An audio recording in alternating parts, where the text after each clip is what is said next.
অনেক আগে আপনাদের এই মাঠে একবার এসেছিলাম বড় খতমে। আমার কথাগুলো কারো হৃদয়ে অনেক দাগ সৃষ্টি করেছে। পরবর্তীতে জনগণের চাওয়া থাকার পরেও একদল মানুষ আমাকে আর এই এলাকায় আসতে দেয়নি। আমার এটা নিয়ে কোনো আফসোস নাই। আফসোস ওই মানুষগুলোর জন্য যারা আমাকে আসতে দেয়নি। আজকে আমি এসেছি কিন্তু ওই মানুষগুলো নাই। যদি ওনারা থাকতো আমি খুব খুশি হতাম যে আমার কথাগুলো ওনারাও শুনতে পারতেন। কিন্তু এটাই হচ্ছে নির্মম পরিহাস। আপনি মুখ বন্ধ করে দিতে চান আরেকজনের, আর স্বয়ং আল্লাহ আপনার মুখ বন্ধ করে দেন। আপনি আরেকজনের খাবার কিনে নেন, আর আপনার জন্য রান্না করা গরম ভাত আর আপনার খাওয়া হয়ে ওঠে না। এটাই হচ্ছে বাস্তবতা। এই বাস্তবতা আমরা বুঝি না বলেই আমরা নির্মম পরিহাসের শিকার হই। ইতিহাসটা যেভাবে লেখার কথা ছিল এভাবে আর লেখা হয়ে উঠল না। মানুষ চেয়েছিল পদত্যাগ, আল্লাহ বলছে না, পাপ এমনভাবে জমা হয়েছে পদত্যাগে হবে না, দেশ ত্যাগ। সুতরাং মানুষের চাওয়া আর আল্লাহর চাওয়া হিসাবটা সম্পূর্ণ ভিন্ন।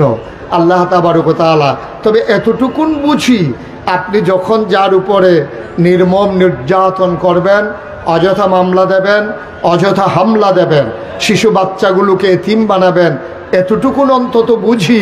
আল্লাহ রাসূল বলেছেন, লা হিজাবা বাইনাহু ওয়া বাইনাল্লাহ, তার মাঝে আল্লাহর মাঝে পর্দা নাই। যে মানুষটার উপরে জুলুম করা হয় তাকে বলা হয় মাজলুম, আর যে জুলুম করে তারে বলা হয় জালেম।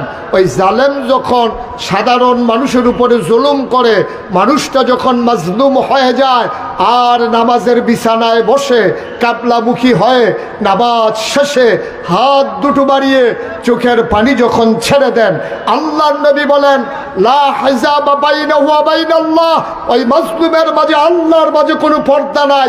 ডাক দিতে দেরি, কবুল হতে দেরি নাই। তবে তো তাড়াতাড়ি হয় না, একটু সময় লাগে আর কি। কোনো সময় 17 বছর পর্যন্ত লেগে যায় না। এটাই হচ্ছে বাস্তবতা। দোয়া কবুল হয়ে গেছে আগে, অ্যাকশনটা শুরু হয়েছে পরে আর কি। তা আল্লাহ তাবারক ওয়া তাআলা আমাদের সবাইকে কবুল করুক। সবাই করে আমিন। জোরে, আরো জোরে। তো অনেক কথা বলতে পারবো না, যেহেতু সিরাতুন নবী মাহফিল। এই সাধারণ মাহফিল হইলে আরেকবার আসবো, আরও কথা আছে বলবো ইনশাআল্লাহ। আজকে যেহেতু সময়ও কম, ঘড়ির কাঁটা টিকটিক করে আমাকে জানিয়ে দেয় আমাকে আমার সময় মতো ছেড়ে দিয়ে এখান থেকে আবার আরেক জায়গায় যেতে হবে। তারিখটা আগেই দেয়া ছিল, বৃষ্টির কারণে আর হয়ে উঠল না। আজকে আরেকটার সাথে মিলিয়ে দেওয়ার কারণে সময় সেই রকম পাবো না। তারপরেও আল্লাহ তাবারক ওয়া তাআলা ইচ্ছে করলে কম সময়ে অনেক বেশি কথা আমার মুখ দিয়ে বের করে দিতে পারেন। 5 জাতের তরকারির চাইতে 1 জাতের তো গুস্ত তরকারি খারাপ কি? ঠিক কিনা কোন? এই শুটকি ভর্তা বাজি এটা করতে করতে সময় শেষ, আর গুস্ত দিয়া ডাইরেক্ট খাওয়া শুরু হইব, নোলা দিলেই গুস্ত। এইরকম সুযোগ যেন আল্লাহ করে দেয়। সবাই পড়ে না আমিন। আমরা ওই ভর্তা ভাজি শাক সবজি, আজকে সালাদ নাইলে নাই খাওয়া হলো আর কি। আজকে একেবারে মূল খাওয়ার ভিতরে আমরা ঢুকে যাচ্ছি। ওয়ামা তাওফিকি, আল্লাহ যেন কবুল করে। সবাই পড়ে আমিন। বন্ধুগণ, আল্লাহ তাবারক ওয়া তাআলা তিনি আমাদের খালেক, তিনি আমাদের মালেক, তিনি আমাদের রব, তিনি আমাদের রাহিম, তিনি আমাদের রহমান, তিনি সত্তার, তিনি গাফফার, তিনি আইয়ুব, তিনি ওয়াদুদ, তিনি প্রেমময়। সুবহানাল্লাহ বলবেন না? তিনি অনেক আদর করে মায়া নিয়ে তিনি মানুষ তৈরি করেছেন। মানুষ তৈরি করার পরে আল্লাহ মানুষকে এমনি এমনি ছেড়ে দেন নাই। কোন পথে গেলে জান্নাত, কোন পথে গেলে জাহান্নাম, কোন পথে গেলে লাভ আর কোন পথে গেলে লোকসান, কোন পথে ভালো, কোন পথে মন্দ, কোন পথে কল্যাণ, কোন পথে অকল্যাণ, কোন পথে শিরক বিদআত, কোন পথে তাওহীদ রিসালাত, কোন পথে কুফর আর কোন পথে ইসলাম জানানোর জন্য আল্লাহ তাবারক ওয়া তাআলা মানুষকে চেনার জন্য, জানার জন্য মহামূল্যবান 3টা জিনিস আল্লাহ তাবারক ওয়া তাআলা মানুষকে দান করেছেন। সুবহানাল্লাহ বলবেন না? যারা মোবাইল ধরে রেখেছেন তারা তো আর আমার ওয়াজ শুনতেছেন না। না, সাইতে আছে মোবাইলের ভিতরে শব্দ আমি ঢুকিনি। মোবাইলগুলো বন্ধ করেন। বুঝেন নাই কথা? যারা মোবাইল ধরে রেখেছেন মোবাইলগুলো বন্ধ করেন, শুধু আমার দিকে তাকান। সারা বছর তো মোবাইলের ভিতরে দেখলেন, তো আর আমি বাড়িওয়ালা বইল কি? সবার মোবাইল বন্ধ।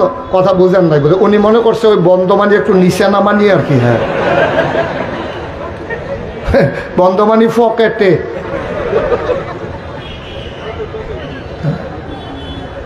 উনি বন্ধ করতে ঘন্টাখানেক টাইম লাগে, ওনার মোবাইলটা অন্যরকম। হ্যাঁ, পকেটে ঢুকাইতে বলছি, বিরক্ত করেন না। সময় খুব কম, কম সময়ের ভিতরে পিন পতার নিস্তব্ধতার মাঝে কথা হবে। আপনারা তাকাই থাকবেন আমার দিকে, কারণ মানুষের নজর যেদিকে যায় মনোযোগও সেদিকে যায়। আপনি তাকাই থাকবেন মোবাইলের দিকে আর আমার ওয়াজ বুঝবেন। এত ব্রেইন আল্লাহ কাউকে দেয় নাই। আল্লাহ তাবারক ওয়া তাআলা আপনি যেদিকে তাকাবেন এদিকেই নজর চলে যাবে এবং মনোযোগও সেদিকে চলে যাবে। আপনি রিক্সার দিকে চাইয়া ট্রাক্টর লইয়া চিন্তা করতেন না, এটাই স্বাভাবিক। রিক্সার দিকে চাইয়া রিক্সা লইয়াই চিন্তা করবেন। সুতরাং আমরা একটু সুযোগ করে দেই, মনোযোগের সাথে প্রতিটি কথা, একটা কথাও যেন হারিয়ে না যায়। আল্লাহ যেন কবুল করে, সবাই করে আমিন। আর আমি যখন যেটা বলতে বলি আস্তে না জুড়ে, দুই একজন না সবাই মিলে, দুই একবার না বারবার, একটু প্র্যাকটিস করি। সবাই পড়ি সুবহানাল্লাহ, বলি আলহামদুলিল্লাহ, আল্লাহু আকবার, সবাই পড়েন আমিন।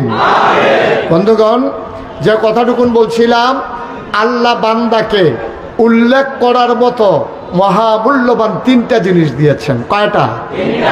আমরা মনে করি মানুষ বোধহয় সবচেয়ে সবল প্রাণী। আমি এটা বিশ্বাস করি না। মানুষ সবচেয়ে সবল প্রাণী না।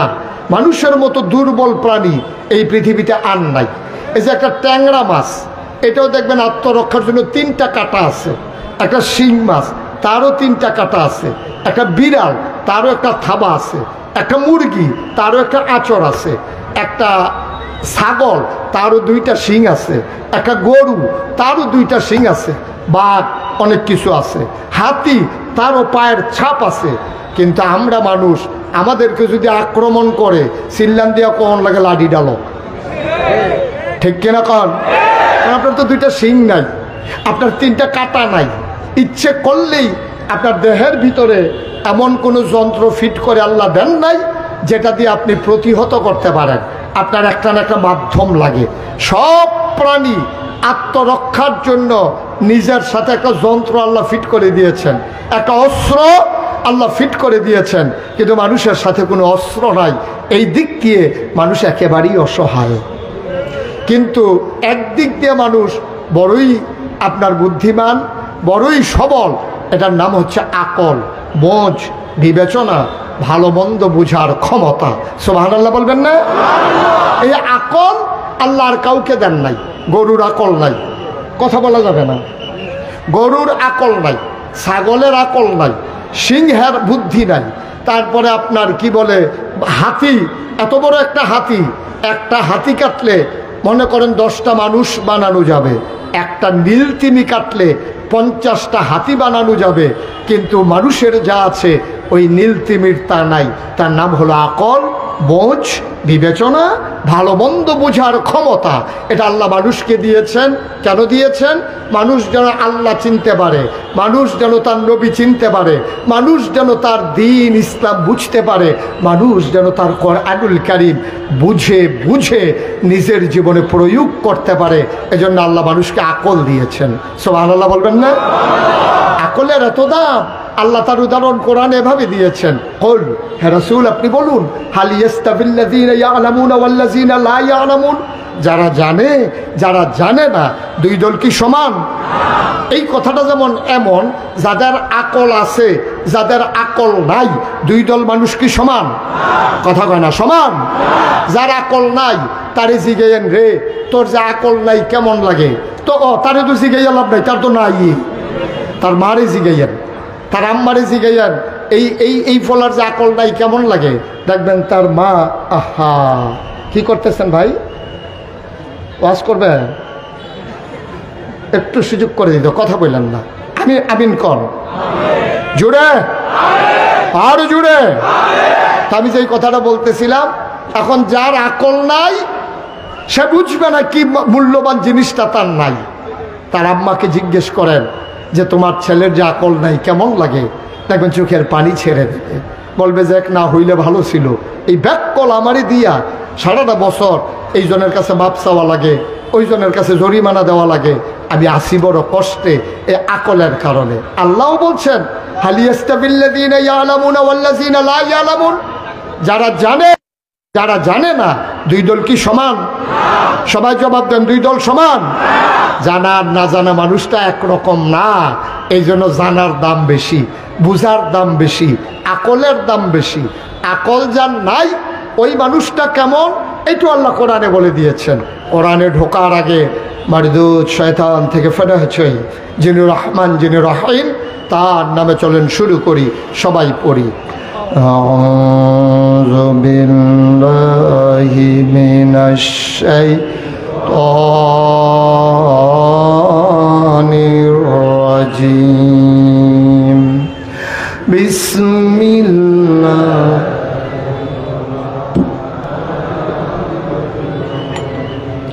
ওয়ালাহুম কুলুবুল লা ইয়াফকাহুনা বিহা ওয়ালাহুম আয়ুনুল লা ইউবসিরুনা বিহা ওয়ালাহুম আযানুল লা ইয়াসমাউনা বিহা উলাইকা কাল আনআম বাল হুম আদাল। আল্লাহ কয় অবশ্যির মানুষ, দক্ষিণের মানুষ, এলাকার মানুষ মন দিয়ে শুনো শুনো। আল্লাহ কয় ওয়ালাকুম কুলুবুল লা ইয়াফকাহুনা বিহা, দুনিয়ার ভিতরে একদল মানুষ আছে মন আছে বুঝে না। ওয়ালাহুম আয়ুনুল লা ইউবসিরুনা বিহা, তাদের চোখ আছে তারা দেখে না। ওয়ালাহুম আযানুল লা ইয়াসমাউনা বিহা, তাদের কান আছে তারা শুনে না। আমরা বলি আল্লাহ এটা আবার কেমন মানুষ? মন আছে বুঝে না, চোখ আছে দেখে না, কান আছে শুনে না, এটা আবার কেমন মানুষ? আল্লাহ কয় আমি কি বলছি নাকি মানুষ? উলাইকা কাল আনআম, ওরা হলো চতুষ্পদ জানোয়ারের মতো। আমরা কই আল্লাহ সে কি জানোয়ার? আল্লাহ কয় না রে না, জানোয়ারেরও কিছু বুঝ আছে। বাল হুম আদাল, এটা জানোয়ারের চাইতে আরো খারাপ, ঠিক কিনা?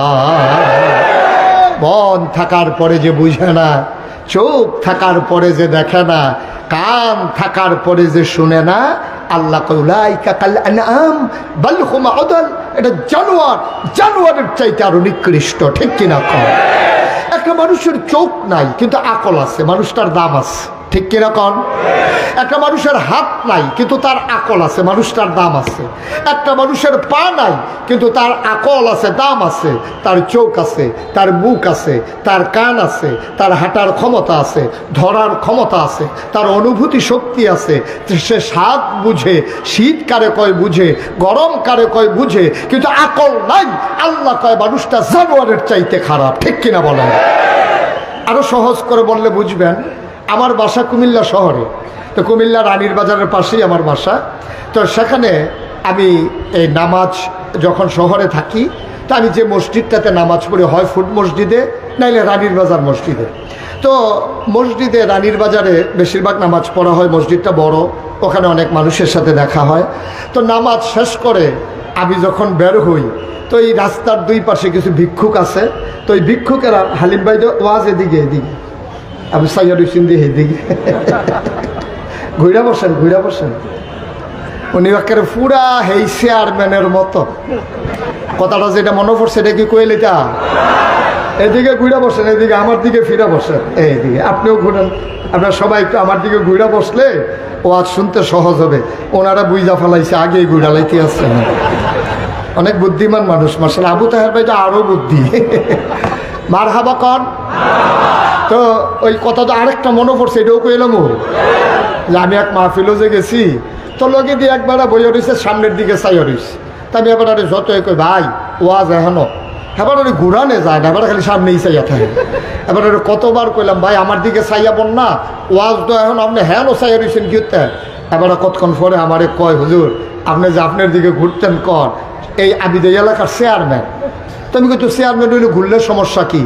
আমি তো এই যে সামনে যারা আপনার তো আর ভোট নাই, সব আমার ভোট আর লেগে ভোটের দিকে চাইয়া রইছে। তাই হালিম ভাইও বোধহয় নির্বাচন করবো নমুনায় কয় নাকি? মার হাবা বকন যেরকম মার হাবা। তো এই যে ভিক্ষুক কথা মনে আছে তো, একটা ভিক্ষুক তারে আমি খুব আদর করি। তা আমি যখন মসজিদ থেকে বের হচ্ছি, আমার এক বন্ধুর সাথে দেখা, কথা বলতে বলতে আগায় আসতেছি। ওই ভিক্ষুকরে আর ভিক্ষা দেওয়ার কথা আমার মনে নাই, সে জানে যে আমি আসলে কিছু না কিছু দেবই। কিন্তু আমি যখন পার হয়ে গেছি, সে তো অন্ধ, দেখে না, সে আওয়াজ শুইটা বুঝছে আমি সীমানা পার হয়ে গেছি। হ্যাঁ, আমার ডাক দেওয়া করছে, হুজুর জাগাইতে আছেন? আমি গাড়ে না আইতে আছি। তা আমি আবার ফিরা গিয়া তারে বললাম, আমার এই বন্ধুকে বললাম, দোস্ত এই যে লোকটা আছে না সাংঘাতিক বুদ্ধিমান। সে তো চোখেই দেখে না, কিসের বুদ্ধিমান? আমি এখনই দেখবা সে কত বুদ্ধিমান। তা আমি পকেট থেকে একটা 10 টাকার নোট বাইর কইরা তার হাতের ভিতরে দিছি, দিয়া বললাম, নাও, আজকে আমার মন খুব ভালো, আমার বন্ধু আসছে, এই জন্য তোমার 100 টাকা দিলাম। দিছি কত? বা কথা হয় না, কয় টাকা? তার সাথে মজা করার জন্য আমি বললাম যে তোমার 100 টাকার নোট দিলাম। সে টাকাটা হাতে নিয়া এইভাবে কি জানি চাইয়া আমার দিকে হাসি দিয়া কইতে আছে, শয়তানি করেন। আমি ওই কি শয়তানি? কই 10 টিক্কা।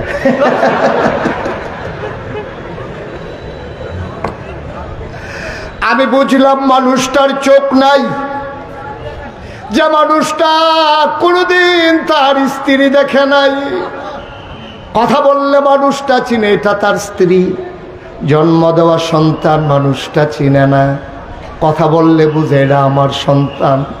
ভাই, চোখের অভাবে স্ত্রী চিনল না, সন্তান দেখল না, সুন্দর সাজানো পৃথিবী দেখল না, চতুর্দশী পূর্ণিমার চাঁদ দেখল না, ফকফকা জ্যোৎস্না দেখল না, সমুদ্রের উত্তাল ঢেউ দেখল না, কিছুই দেখল না মানুষটা।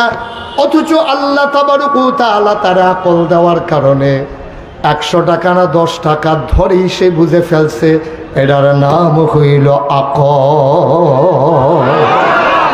এটার দাম কম না বেশি? কথা বলে কম না বেশি? বাংলাদেশে অনেক মানুষ আছে সব বুঝে, সব বুঝে, কেমনে ব্যাংকের টাকা মাইরা দেওয়া লাগে ওইটা বুঝে, আগের রাত্রে কেমনে ভোট কাটা লাগে এইটাও বুঝে, আমি তুমি দামি নির্বাচন কেমনে করা লাগে এইটাও বুঝে, কেমনে মানুষকে প্রতারিত করা লাগে সব বুঝে।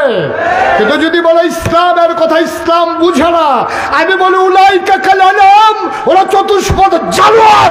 আল্লাহ কয় না বালু হবাদাল, এরা জানোয়ারের চাইতে আরো নিকৃষ্ট।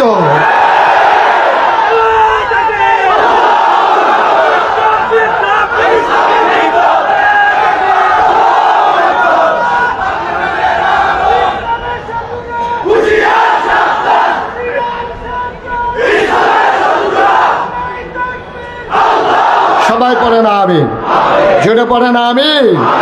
আকল বড় মহামূল্যবান জিনিস, এই আকলের অভাবে মানুষের এই অবস্থা। ঢাকা ইউনিভার্সিটির এক প্রফেসর, চারটিখানি কথা না, তে বুসি বাজার অটো চালায় না। ঢাকা ইউনিভার্সিটির প্রফেসর সাংঘাতিক বিষয়, এটা কোনোতে সিএনজি চালায় না, অটো চালায় না, তো মারাত্মক বিষয়। একটা ঢাকা ইউনিভার্সিটির চান্স পাওয়া এটাই সাংঘাতিক। আর ওইটার প্রফেসর যেমন তেমন কথা না। সে একদিন বলে ফেলছি কি, কয় যে যারা পর্দা করে, খুব খেয়াল করেন চিকন কথা, কয় যারা পর্দা করে, যারা হিজাব পরে, যারা নেকাব লাগায়, ওই সব মেয়েরা ঢাকা ইউনিভার্সিটিতে পড়ার দরকার নাই, কোনো একটা মহিলা মাদ্রাসায় ভর্তি হয়ে গেলেই চলে। জোরে বলবেন না নাউজুবিল্লাহ। আমাদের আব্দুল হালিম হুজুরের মেয়ে মনে করেন ঢাকা ইউনিভার্সিটিতে চান্স পাইলো, তাইলে পড়তে পারবে না? আমার কথা কেন পড়তে পারবে না? না, হুজুরের ভাইয়া তো পর্দা করে, তো পড়বে কেন? সব অসুবিধের বেলা হবে সেখানে, সেখানে পর্দা করে মেয়েটা যাবে কেন? ইউনিভার্সিটির প্রফেসর এখন না, আগে কইছি আর কি, অহন্তর আগে আগে এতে কইয়া বইছে কি, যারা পর্দা করে, নাকাব পরে, হেজাব লাগায়, তারা ঢাকা ইউনিভার্সিটিতে পড়ার দরকার। আমি বলেছি ঢাকা ইউনিভার্সিটিটা তোমার আব্বার না, তোমার বাড়ি ঘর মনে করছো? আমাদের মতো আলেমদের টাকায় এই ঢাকা ইউনিভার্সিটি চলে, ঠিক কিনা বলো? আমার রিক্সা শ্রমিক খেটে খাওয়া মানুষের টাকায় তাদের বেতন হয়, আমার দেশের কৃষকের টাকায় তাদের চাকরি হয়। সুতরাং তুমি ঢাকা ইউনিভার্সিটির টিচার হইয়া পর্দার বিরুদ্ধে কথা বলো। আমি বলেছি তুমি কোন জায়গায় বসে কথা বলছো, তুমি আন্দাজ বুঝো নাই। যেই দেশে ৯২% জন লোক মুসলমান, যেই দেশ মসজিদের দেশ, মাদ্রাসার দেশ, এশার নামাজ পড়ে যেই দেশে মানুষ দুরুদ পড়তে পড়তে ঘুমোতে যায়, যেই দেশে ফজরের আজান শুনে মানুষের ঘুম ভাঙে, যেই দেশে আলেম ওলামারা নেংটির বদলকে মানুষকে লুঙ্গি পরা শিখিয়েছে, হররামের জায়গায় কলমা পড়তে শিখিয়েছে, শ্রীর জায়গায় মোহাম্মদ লিখতে শিখিয়েছে, টিকির বদলে টুপি পড়তে শিখিয়েছে, সেই দেশের রাজধানীতে শীততাপ নিয়ন্ত্রিত কক্ষে বসে পুলিশ পাহারায় ইসলামের বিধান পর্দার বিরুদ্ধে কথা বলা সহজ। পাল্লে পুষ্টির জমিনে এসে বলো পিঠার চামড়া দিয়ে ঢাকা যাওয়া যাবে না।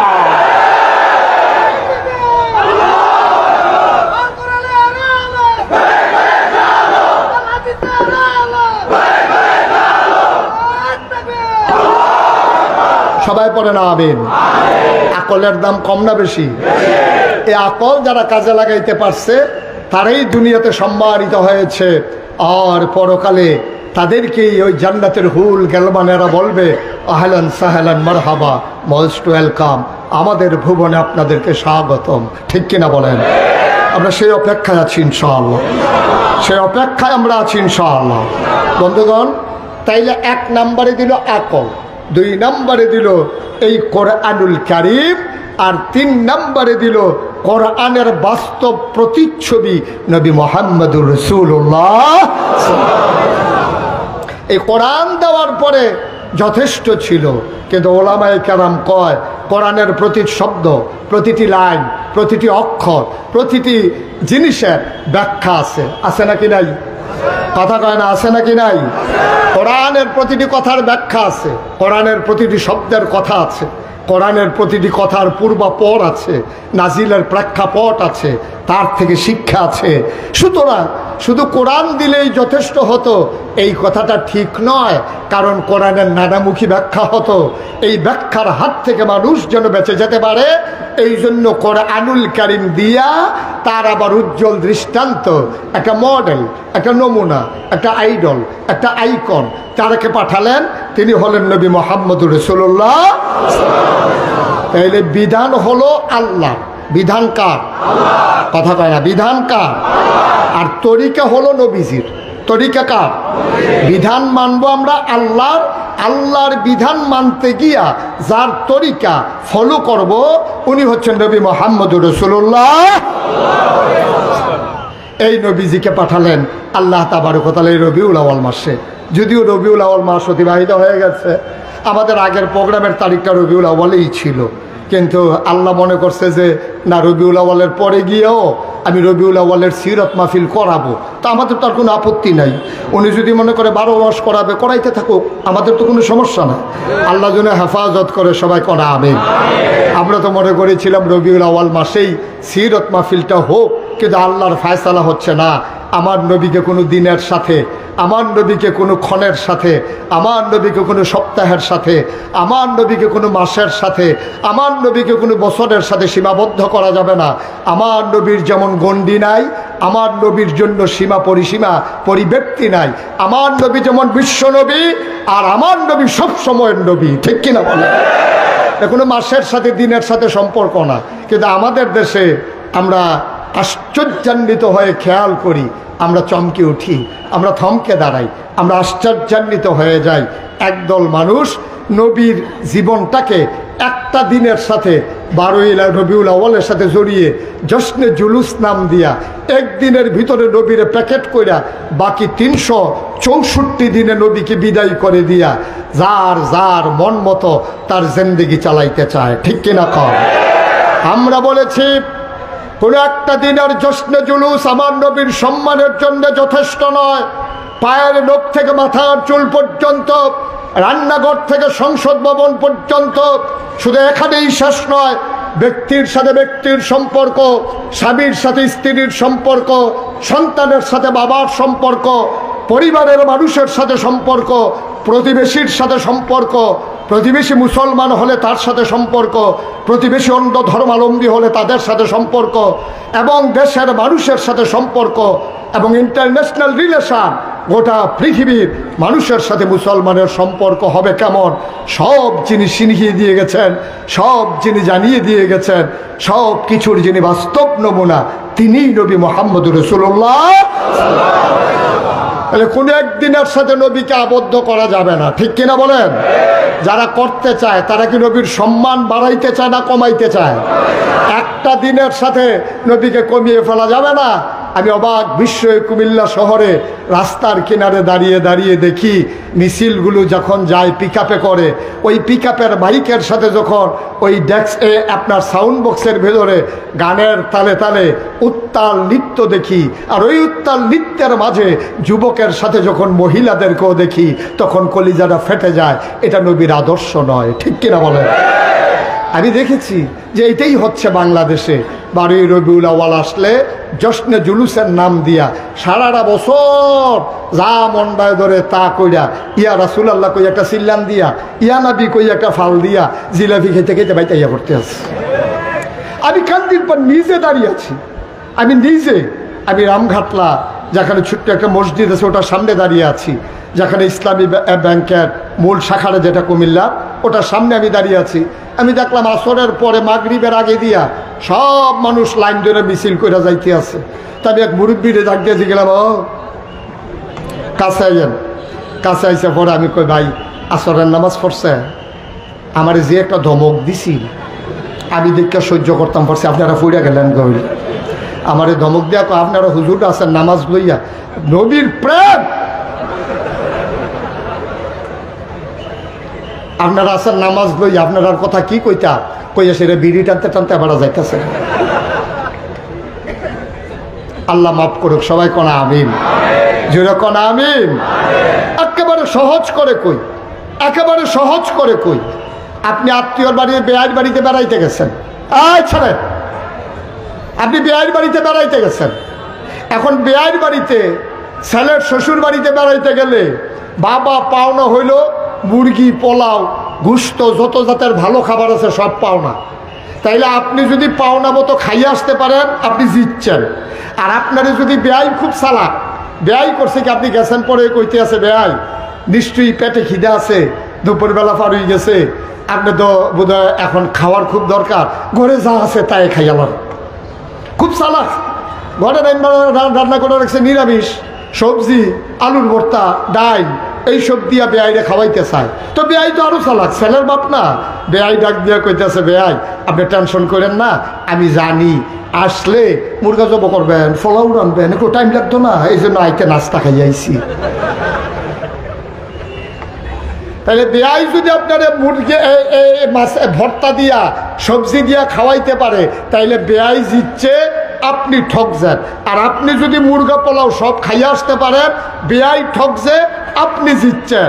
আজকে আমার নবীর সম্মান বাড়াইতে গিয়া যারা একটা দিনের সাথে তারা তামাশা করে, ওই মিছিলের মাধ্যমে নবীকে সমাপ্ত করতে চায়, যারা ইসলামের মৌলিক বিধান থেকে দূরে সরাই দিতে চায়, তারা নিজেরা ইসলামকে ঠকাইছে, শয়তান জিতে গেছে, ঠিক কিনা কয়?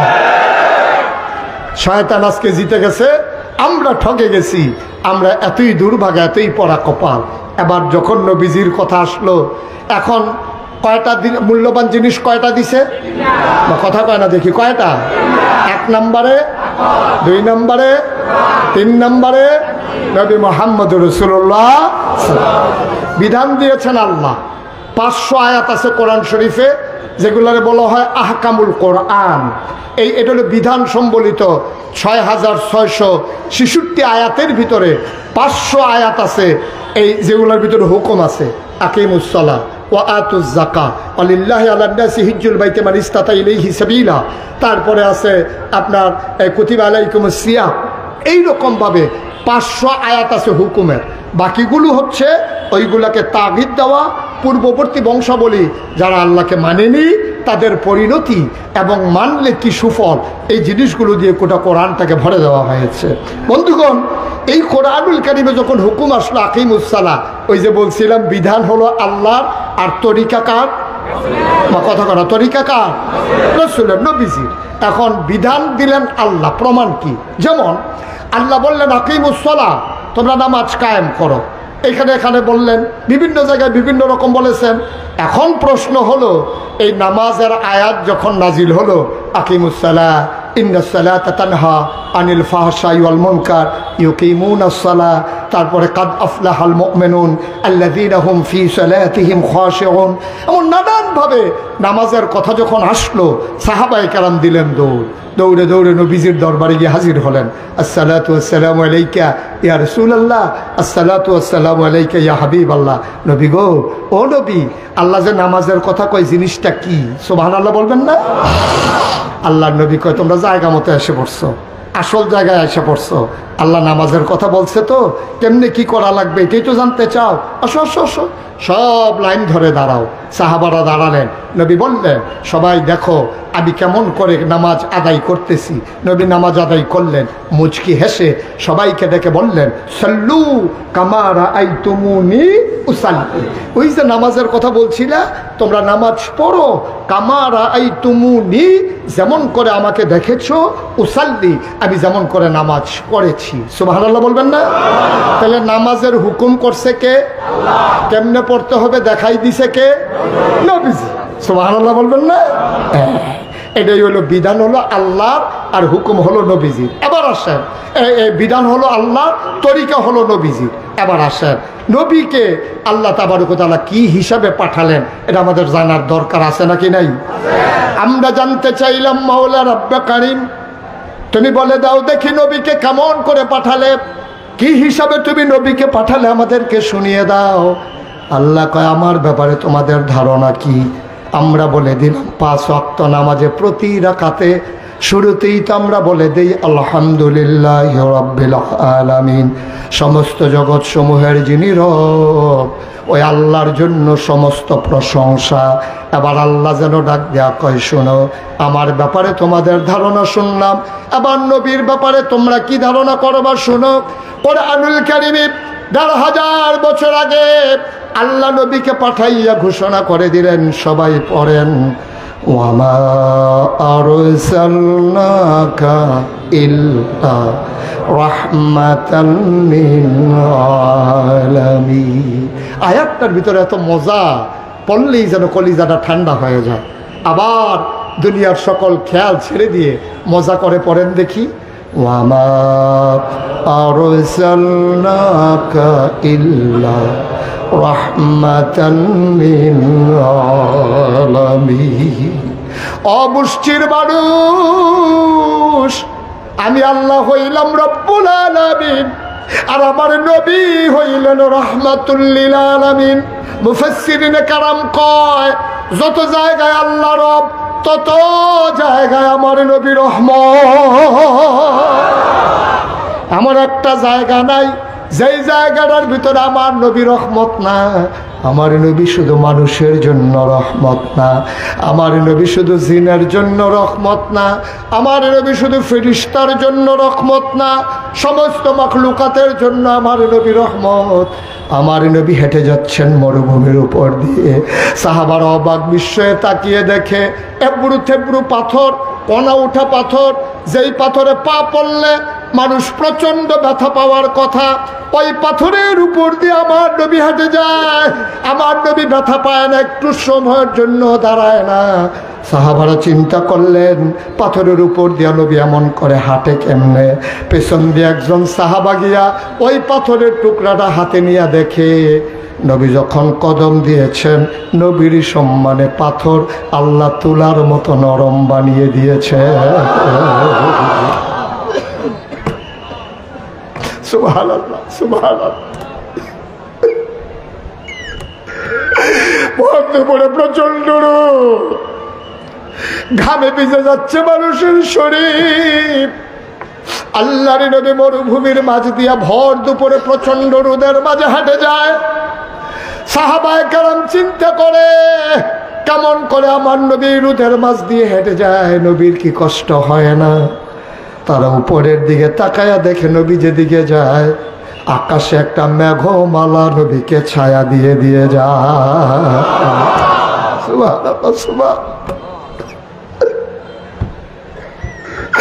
হাঁটতে হাঁটতে নবী সামনে গেলেন, হঠাৎ করে তাকায়া দেখলেন নবীর পথের সামনে একটা উট দাঁড়িয়ে গেছে। একেবারে উটটার এমন অবস্থা, মরে মরে অবস্থা হয়ে গেছে, হাড্ডিগুলো বের হয়ে গেছে। আল্লাহর নবী থমকে দাঁড়ালেন, চমকে উঠলেন, তিনি আশ্চর্যান্বিত হয়ে গেলেন। নবী থমকে দাঁড়ালেন, পেছনে সাহাবাও দাঁড়িয়ে গেলেন। আল্লাহর নবী হঠাৎ করে বললেন, ওয়ালাইকুম আসসালাম ওয়া রাহমাতুল্লাহ। সাহাবায়ে কেরাম চিন্তায় পড়ে গেলেন, কেউ তো সালাম দেয় নাই, নবী কার সালামের জবাব নিলেন? সবাই এদিক সেদিক তাকায়, নবী বুঝে ফেলছে তারা কি বলতে চায়। ওই ওট এসে নবীর সামনে সালাম দেয়, আর নবী সালামের জবাব সুন্দর করে শুনিয়ে দেয়। ওটটা নবীর সাথে কি যেন বলল, ঘাস খেতে উটের মুখ যেমন করে নড়াচড়া করে, উটের মুখটা এমন করে নড়াচড়া করলো। কেউ শুনলো না, কেউ বুঝলো না। নবী সব শুনলেন কান পেতে। আবার ডাক দিয়া বললেন, উটের মালিককে? এই উটের মালিককে? একজন দৌড়ে দৌড়ে আসলেন, তিনি এসে বলতেছেন, ইয়া রাসূলুল্লাহ, আমি এই উটের মালিক, গরিব মানুষ, কেন খবর দিয়েছেন? কয়, এই উটটারে দিয়া তুমি কি কি কাজ করাও? কয়, এই কূপ থেকে পানি বাড়িতে নেই, মশকে করে, বর্ষকে করে পানি নিয়ে খেজুর বাগান ভিজিয়ে দেই, এই উটের পিঠে করে পানি নেই, খেজুর নেই, চাষাবাস করি। আল্লাহ নবী কয়, তারে কি ঠিক মতো খেতে দাও না? কয়, গরিব মানুষ, নিজেই খেতে পাই না, ওর যা পায় তাই খায়। আল্লাহ নবী বললেন, না, আজকে থেকে তোমাকে বলে দিলাম কষ্ট কমাই দেবা, আর প্রয়োজন অনুযায়ী উটের খাবার দেবা। উট আমার কাছে বিচার দিয়েছে। সুবহানাল্লাহ বলবেন না? জোরে বলবেন না সুবহানাল্লাহ? মুসলমান, মন দিয়ে শুনুন, এই নবীর ব্যাপারে আল্লাহ কয়, তোমরা নবীর চিনো না, এই নবী হলেন রাহমাতুল লিল আলামিন। বুঝলাম নবী হইল রহমত, এতটুকু বুঝে নিলাম মাওলা। আবার বলেন, এই নবীকে কেন পাঠাইলেন, কি দরকার নবীজির? আল্লাহ কয়, লাকাদ কানা লাকুম ফি রাসূলিল্লাহি উসওয়াতুন হাসানা। নবী হইলেন মডেল, তিনি হইলেন আদর্শ, তিনি হলেন নমুনা, তিনি হলেন আইডল, তিনি হলেন আইকন। তিনি এমন কোনো জিনিস নাই বান্দাকে শিখাই দিয়া যায় নাই।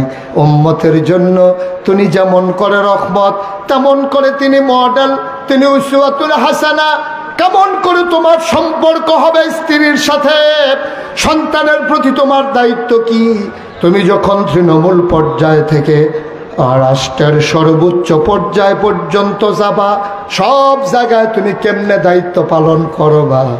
আমার নবীজি শুধু বলে যান নাই, হাতে কলমে শিখাই দিয়া গেছে, ঠিক কিনা? শুধু বলেই তিনি ক্ষান্ত হন নাই, তিনি বন্ধুর সাথে কেমন আচরণ করতে হবে শিখিয়ে দিয়ে গেছেন।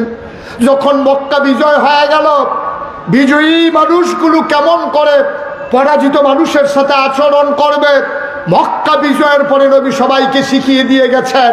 কেমন করে স্ত্রী জীবিত থাকলে আচরণ করতে হবে, স্ত্রী যখন কবরে শুয়ে যাবে তার প্রতি কি দায়িত্ব পালন করতে হবে, একেবারে চকিদার থেকে শুরু করে প্রধানমন্ত্রী পর্যন্ত, রাষ্ট্রের সর্বোচ্চ পর্যায় পর্যন্ত কেমন করে তার দায়িত্ব পালন করতে হবে, সব কিছু আপনার আল্লাহর নবী তিল তিল করে পুঙ্খানুপুঙ্খ রূপে তিনি শিখিয়ে দিয়ে গেছেন। সুবহানাল্লাহ বলবেন না?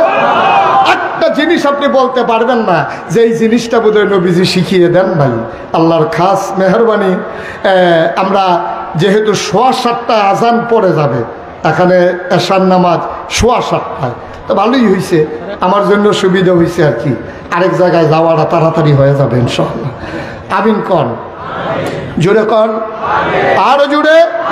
আমি যেই কথাটা বলছিলাম, এই নবী করিম সাল্লাল্লাহু আলাইহি সাল্লাম একজন চকিদারের ব্যবহার কি হবে, ওই বিজিবির কাজ কি হবে, কোনো কিছু বাদ দেয় নাই। নবীজি হাদিস শরীফে বলেছেন, কেউ যখন রাত জেগে জেগে সীমান্ত পাহারা দেয়, অর্থাৎ আমরা বিডি আর বিজিবির কথা কইতে আছে, রাত জেগে জেগে তারা যখন পাহারা দেয় যেন অন্যান্য দেশ অথবা অন্য কেউ চট করে যেন ঢুকে যেতে না পারে।